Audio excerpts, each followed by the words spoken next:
신약 성경 381페이지 베드로전서 5장 1절에서 4절입니다. 너희 중 장로들에게 권하노니 나는 함께 장로 된 자요 그리스도의 고난의 증인이요 나타날 영광에 참여할 자니라. 너희 중에 있는 하나님의 양무리를 치되 억지로 하지 말고 하나님의 뜻을 따라 자원함으로 하며 더러운 이득을 위하여 하지 말고 기꺼이 하며 맡은 자들에게 주장하는 자세를 하지 말고 양무리의 본이 되라. 그리하면 목자장이 나타나실 때 시들지 아니하는 영광의 관을 얻으리라. 여기서 장로는 오늘날 생각하면 1차적으로 목사들을 지칭합니다. 그리고 조금만 폭을 넓히면 교회에 어쨌든 영적인 어른들을 다 말하는 격이 됩니다. 오늘날 교회에서는 목사와 장로와 권사들을 지칭한다고 할 수 있습니다. 문제는 이제 신앙 공동체 내에서 어른들의 어른 노릇이 무엇이며 어떻게 해야 되느냐 하는 것이죠.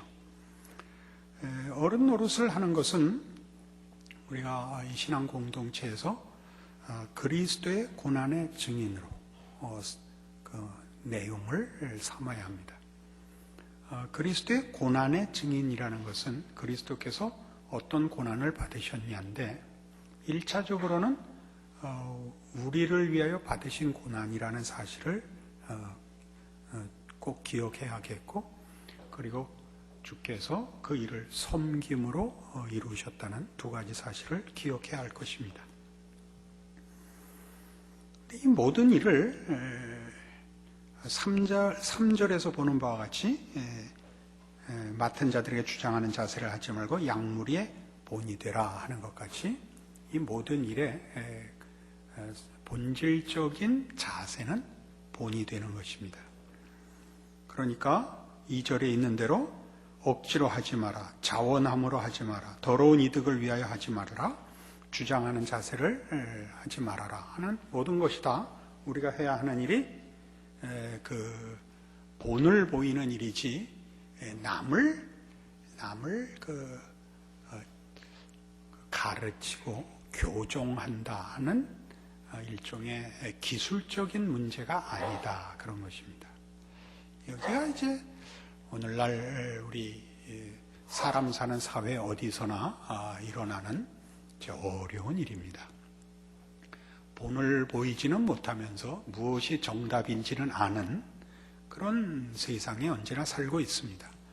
그러니까 우리 믿는 공동체 안에서도 자신이 보여야 하는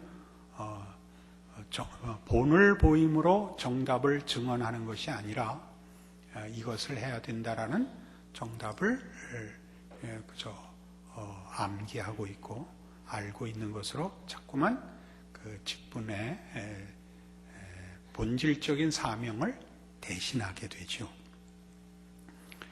빌립보서 3장에 가면 사도 바울은 자신의 그 신앙에 대한 이해를, 그러니까 사도로서 또는 신자로서의 자신의 그 이해를 이렇게 설명하고 있습니다. 빌립보서 3장 5절, 나는 8일 만에 할례를 받고 이스라엘 족속이요 베냐민 지파요 히브리인 중에 히브리인이요 율법으로는 바리새인이요 열심으로는 교회를 박해하고 율법의 의로는 흠이 없는 자라.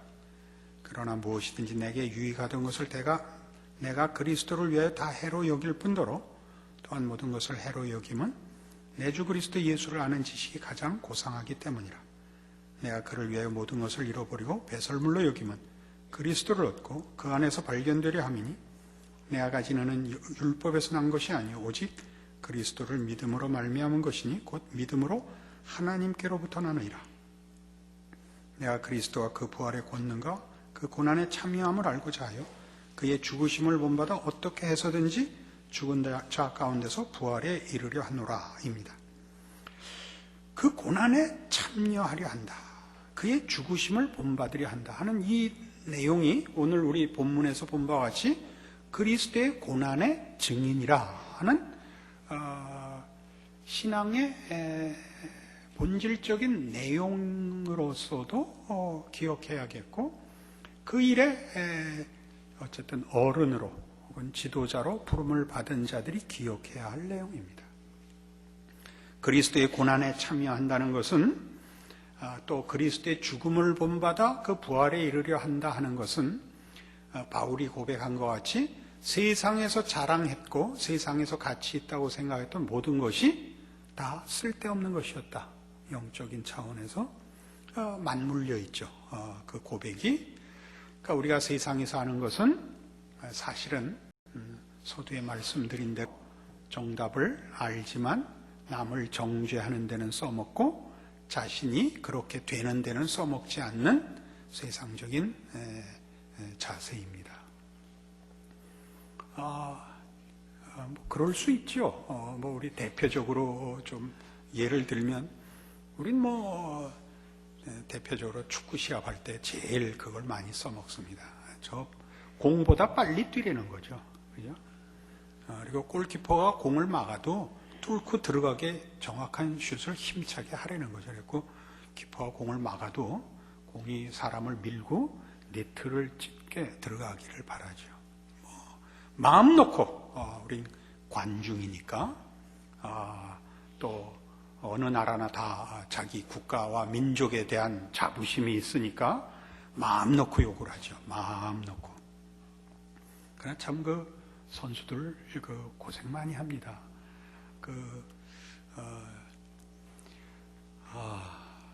평생을 열심히 했는데 그것밖에 안 되는 겁니다. 근데 우리 아무도 좋게 얘기 안 하고, 잘하면 물론 박수를 쳐주지만 못하면 죽으라는 거죠. 내일 또 본 얼굴 나타내지 말라는 거죠. 그 일을 대표적으로 스포츠에서 우리가 마음 놓고 쓰고 있지만, 그 원리는 우리의 세상 삶에서는 어디에서나 나타납니다. 우리가 남을 비평할 때 얼마나 날카롭고 얼마나 정당합니까? 그러나 그걸 그렇게 사는 사람을 본 적이 있습니까? 인간은 그렇게 살지 못합니다. 그래서 예수님께서 오셔서 죽어야만 했던 것입니다. 우리를 죄에서 구하기 위해서 예수님이 모범을 보이시는 것으로 해결하지 못하시고 죽으셔서야만 해결할 수 있었다는 것을 기억해야 합니다. 우리는 그 일의 증인입니다. 그러니까 우리가 그래서 어른이 되었을 때 설교하는 목사도 이제 이 문제에 늘 저촉이 되죠. 본인이 열심히 하고 잘했다라는 것은 사실은 그건 어불성설입니다. 한 사람의 영혼과 인격을 움직이는 것은 하나님만이 하실 수 있는 일입니다. 우리는 우리가 이렇게 증언하고 또 가르칠 뿐만 아니라 내가 증언하고 가르치는 내용이 나를 변화시켰다는 것을 보여야 됩니다. 그러니까 이 설교하기 참 제가 어렵습니다. 여러분도 아시다시피, 여러분이 뭘 아냐면 여러분들이 저희 교회를 찾아오고 저를 좋아하는 이유가 뭐냐면 우리가 서로 똑같기 때문입니다. 우리는 똑똑하고 예민하고 참을성이 없습니다. 그렇지 않습니까? 가끔은 똑똑하지 말고 좀 미련하고 착한 게 낫지 않나. 근데 그건 사실은 똑똑하지 않고는 착한 게 아닙니다. 화를 내고 성질을 부릴 지능이 없어서 가만히 있는 거지 착한 건 아닙니다. 착한 사람들은 이렇게 얘기하면 안 되죠. 애매하지만 사실 대부분 착한 사람들은 약간 무디인 겁니다. 우리는 그러니까 똑똑해서 성질을 부리는 것일 수 있습니다. 그러나 그 똑똑한 것이 무슨 소용이 있느냐라는 얘기가 지금 사도 바울이 얘기하는 모든 것을 배설물로 여긴다죠. 우리가 세상에서 똑똑하고 유능한 것이 도대체 우리 자신에게 무슨 유익이냐 말이죠. 남을 정죄하는 데는 뭐라 그러죠? 유용할지 몰라도 우리 자신의 변화에는 아무 쓸데없는 것이 세상적인 능력입니다. 그래서 그가 어떻게 했다고요? 예수를 아는 지식이 가장 고상하다. 그래서 내가 이것을 위해서 모든 것을 버리고 해로 여기고 배설물로 여긴다라고 선언하는 겁니다. 그래서 이제 그는 어떻게 해서든지 11절에 보는 바와 같이 죽은 자 가운데서 부활에 이르려 하노니 내가 이미 얻었다 함도 아니요 온전히 이루었다 함도 아니라 오직 내가 그리스도 예수께 잡힌 바 된 그것을 잡으려고 달려가노랍니다. 그러니까 이 바울의 고백의 중요성은 그가 그리스도를 닮는 일을 위하여 자신이 예수 안에서 허락된 구원과 믿음을 가지고 씨름하는 자이지, 자기가 알고 앞선 것을 가지고 이웃 앞에 한마디 하는 일을 하고 있지 않다는 얘기죠. 그의 증언은 아는 문제가 아니라 자신을 변화시킨 문제라고요. 그러니까 그가 하는 일은 자신의 변화요, 예수께서 나를 위하여 죽으사 나에게 목적하시고 약속하신 것을 다 이루기까지 나는 뒤를 돌아볼 수 없노라, 이 얘기죠. 그러나 지금 우리가 이 소위 현대 사회에 살면서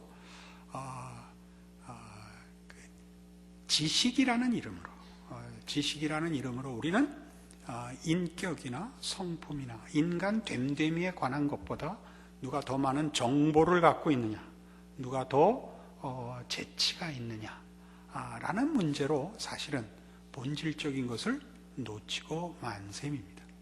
그래서 우리는 이 신앙 공동체 안에서 사실상 어른 노릇을 한다는 것이 신앙적인 인격과 영혼의 성숙을 보여줘야 됩니다.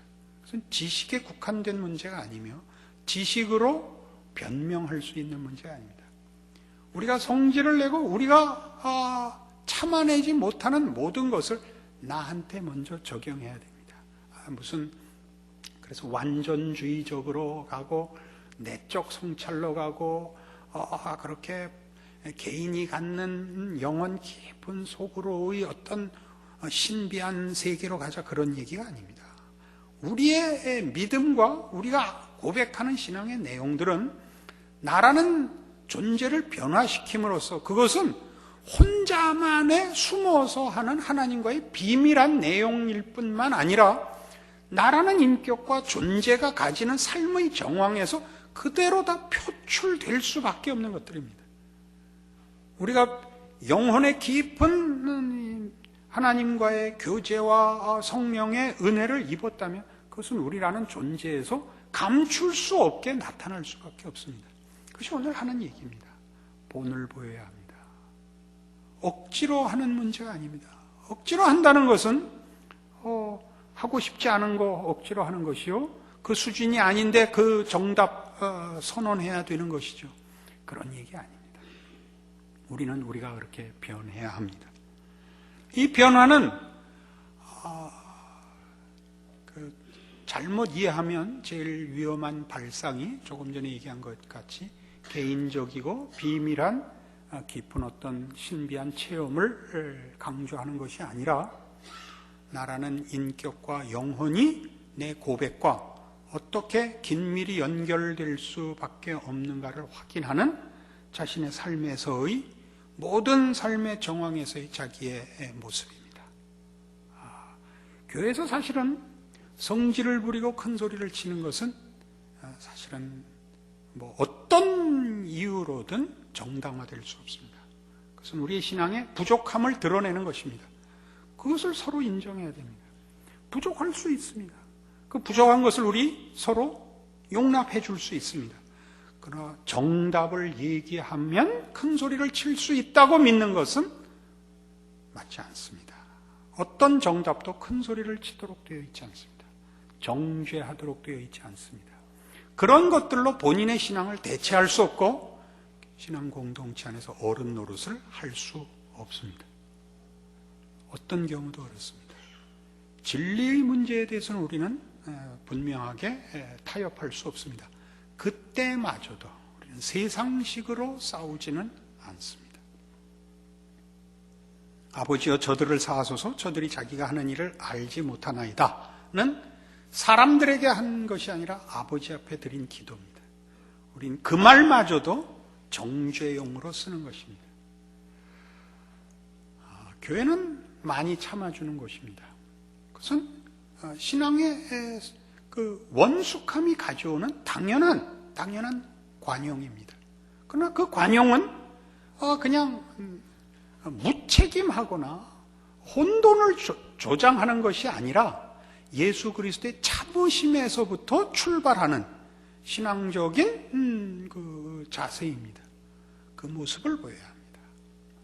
교회의 어른이 된다는 것은 그런 자리로 부름을 받는 것입니다. 그것은 그렇게 부름을 받는 것으로 복입니다. 우리가 어떤 것으로 하나님 앞에 쓰임을 받든지 간에 이것보다 더 영광된 것은 없습니다. 여러분이 다른 모든 것으로 이 하나님의 교회에 봉사할 수 있고 어떤 일을 신앙 공동체를 위하여 헌신할 수 있습니다만은 그 무엇보다도 우선하는 것은 이겁니다. 여러분은 여러분 자신의 변화로서 증언하셔야 됩니다. 그래서 빌립보서 4장은 이렇게 선언하는 것입니다. 빌립보서 4장 10절입니다. 바로 옆에 내가 주 안에서 크게 기뻐함은 너희가 나를 생각하던 것이 이제 다시 싹이 남이니 너희가 또한 이를 위하여 생각은 하였으나 기회가 없었느니라. 내가 궁핍함으로 말하는 것이 아니니라. 어떠한 형편에든지 나는 자족하기를 배웠느니 나는 비천에 처할 줄도 알고 풍부에 처할 줄도 알아. 모든 일 곧 배부름과 배고픔과 풍부와 궁핍에도 처할 줄 아는 일체의 비결을 배웠노라. 내게 능력 주시는 자 안에서 내가 모든 것을 할 수 있느니라. 사도 바울은 지금 감옥에 갇혀 있습니다. 빌립보 교회에서 그를 위하여 위문하러 교회 대표들이 찾아왔습니다. 먼 길을 왔죠. 빌립보라는 교회가 속한 것은 오늘날 그리스고 지금 바울은 로마에 옥에 갇혀 있습니다. 그 먼 길을 찾아온 이들에게 바울은 얘기합니다. 너희가 찾아와서 기쁘다. 그러나 내 고난과 어려움을 말하자면 위로하는 것 때문에 고맙다는 것이 아니라 너희가 그리스도의 사랑에 참여하였기에 내가 기뻐하는 것이니라. 나는 사실 풍부한 것이나 궁핍한 것이나 나는 일체의 비결을 배워 그 모든 것에 나는 이제 영향을 받지 않는다. 내게 능력 주시는 자 안에서 내가 모든 것을 할 수 있다라고 고백합니다. 얼핏 들으면 그 참 멀리서부터 위문하러 온 진심을 몰라주는 냉정한 말같이 들리지만 또는 내게 능력 주시는 자에서 모든 것을 할 수 있다면 그럼 스스로 감옥에서 풀려나고 믿음으로 하나님께 구하여 자유로운 몸이 되고 필요한 공급을 받지 이렇게 감옥에 갇혀서 궁핍한 처지에 있으면서 그딴 말을 하나 싶지만 바울의 고백은 전혀 다릅니다. 나는 이제 나의 삶과 나의 힘이 예수 안에 허락된 하나님의 은혜와 능력으로 공급받는 자라. 내가 궁핍한 일을 당한다고 해도 나에게 상관이 없는 것은 나라는 존재나 내가 해야 하는 일들은 세상이 주는 것으로 되어 있지 않기 때문에 세상은 나를 방해할 수도 없고 또 내가 풍부하다 할지라도 세상이 주는 풍부가 내가 하는 일에 도움이 되지 않는 것은 그것으로 내가 힘을 삼는 자가 아니기 때문이다. 그러니까 난 어떠한 형편도 감수할 수 있다. 다시 말해서 어떠한 꼴도 당할 수 있다. 라는 고백이 내게 능력 주시는 자 안에서 내가 무슨 일이든 당할 수 있다. 그것은 나에게 아무 상관이 없다. 그런 고백이 되는 것입니다. 믿음의 공동체 안에서 가장 필요한 게 뭘까요? 우리가 믿음으로 살고 예수 안에서 하나님이 허락하신 구원과 하나님의 약속 속에서 산다는 것을 삶의 모든 정황을 꿰뚫어 풍부해도 하나님 안에서 살고 궁핍해도 예수 안에서만 산다는 걸 증명해내지 못한다면 그 교회는 소망이 없죠. 이 일을 해야 됩니다. 이거 제 습관이 돼서 이런 괜찮은 내용을 얘기하게 되면 나도 모르게 언성이 높아집니다. 이게 무슨 기미 독립선언문 읽는 것 같이 나는 이미 다 알고 난 다 하고 있는데 왜 못하고 있단 말이냐가 되는 겁니다. 이게 세상에서부터 받은 이 나이가 되도록 받은 훈련이요, 역량인 것입니다.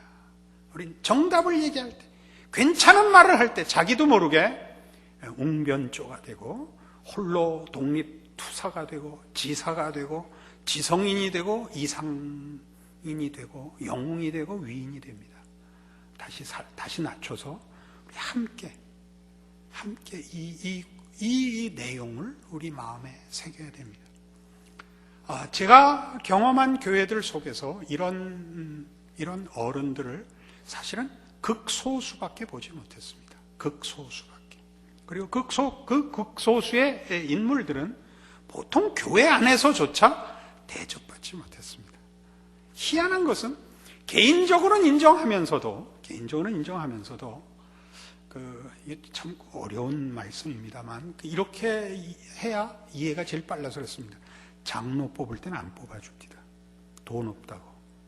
개인적으로는 그분이 신앙이 제일 좋다고 인정하면서도 장로를 뽑을 때는 사회적 지위가 있거나 돈 있는 사람 뽑으면서 그래야 일을 한다 그러더라고요.